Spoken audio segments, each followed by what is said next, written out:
So this is a wonderful drill to help loosen up your hips.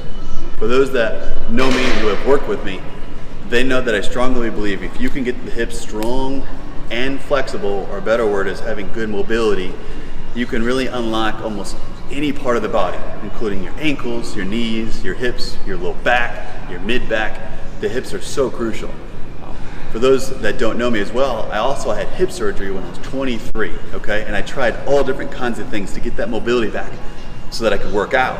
I have to say, improving my mobility and what I'm about to show you really helped me get back to working out. So let's go ahead and get into it. So you're gonna start in a side sitting position. And it's interesting, for some of you, you'll have no problem. But for some of you, you might be leaning over and have a hard time to just get into this position because you haven't been here in a long time. If that's you, feel free to grab onto some sort of support and just try to hold yourself up and teach yourself how to stay there as long as you can. You'll be surprised. Again, some of you haven't moved or stretched in a long time. You're only working out.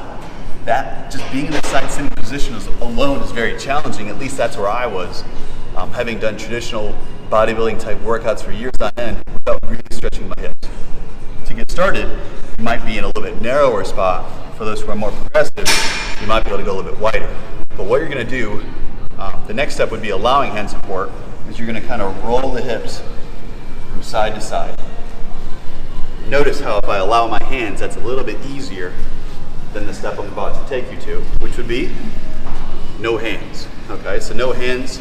I'm trying to keep my heels, imagine like they're sunken in to the ground. I'm not going to allow those to move at all. Those are going to stay tight.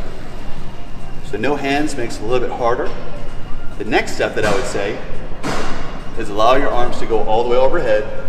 Keep the chest up tall. So that will look something like this.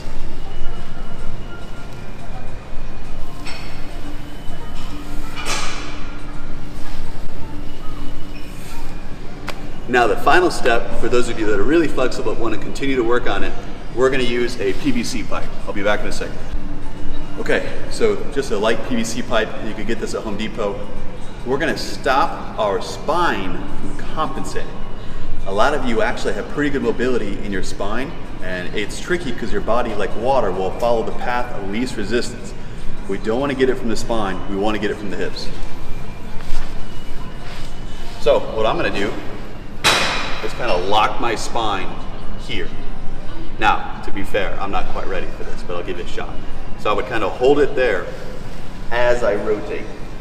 Now, you saw my heels had to come up a little bit. But I cheat really well from the spine, and I still have tight hips, okay? So I would lock myself here, roll as I'm using my arms to kind of push up. So the final challenge, I would say, was to be here while you roll. Work to be done, we're getting better. That really made it so much harder compared to this.